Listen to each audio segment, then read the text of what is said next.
ओम गणेशाय नमः। ओम नमो भगवते वासुदेवाय। जय श्री राधे कृष्ण। एक समय नैमिषारण्य की पवित्र भूमि पर अनेक ऋषि मुनि महान यज्ञ कर रहे थे। वहां परम ज्ञानी विराजमान थे। सभी मुनियों ने विनम्रता पूर्वक उनके चरणों में प्रणाम किया और कहा, हे महात्मन, संसार में अनेक व्रत पर्व और उत्सव बताए गए हैं, परंतु गुरु पूर्णिमा का स्थान सबसे ऊंचा क्यों माना गया है? इस दिन व्रत करने से क्या फल मिलता है? इसकी पवित्र कथा हमें सुनाइए, जिससे समस्त मनुष्यों का कल्याण हो।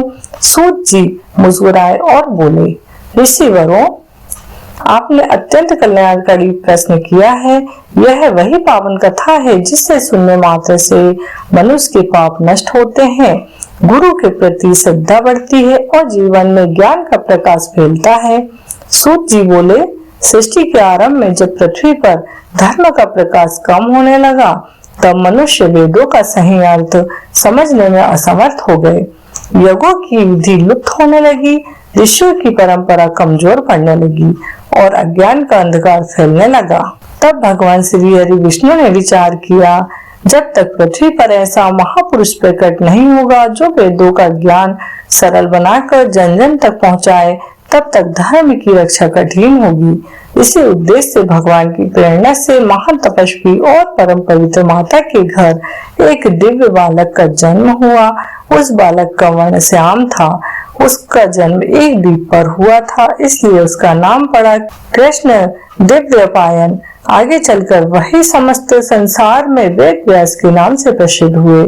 बाल्यकाल से ही वे असाधारण तेजस्वी थे। थोड़े ही समय में उन्होंने चारों वेद, उपनिषद, शास्त्र, समस्त विद्याओं का गहन अध्ययन कर लिया, किंतु जब उन्होंने संसार की स्थिति देखी तो उनका हृदय करुणा से भर उठा। उन्होंने सोचा, यदि ज्ञान केवल आश्रमों तक सीमित रह गया तो आने वाली पीढ़ियां धर्म का मार्ग कैसे जानेगी। मैं ऐसा कार्य करूंगा जिससे युगों युगों तक मानवता धर्म के मार्ग पर चल सके। तब उन्होंने एक महान संकल्प लिया। उन्होंने एक विशाल वेद को 4 भागों ऋग्वेद, यजुर्वेद, सामवेद और अथर्ववेद में विभाजित किया, ताकि सामान्य मनुष्य भी उनका अध्ययन कर सके। इसके बाद उन्होंने 18 महापुराणों की रचना की, जिससे धर्म, भक्ति और सदाचार का संदेश घर घर तक पहुंचे। फिर उन्होंने मानव जीवन का महान ग्रंथ महाभारत रचा, जिसमें श्री कृष्ण द्वारा दिया गया अमृत समान भगवद गीता का दिव्य उपदेश भी समाहित है।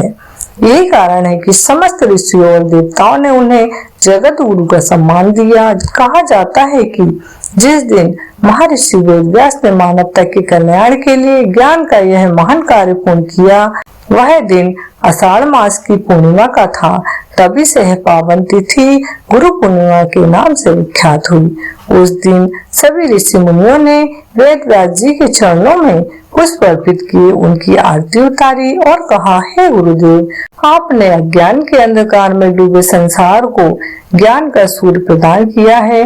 जब तक यह सृष्टि रहेगी तब तक आषाढ़ पूर्णिमा आपके चरणों को समर्पित रहेगी। इतना सुनकर सभी मुनियों की आंखें श्रद्धा से भर आई। उन्होंने एक स्वर में कहा, धन्य है गुरुदेव वेद व्यास, धन्य है यह पवित्र गुरु पूर्णिमा।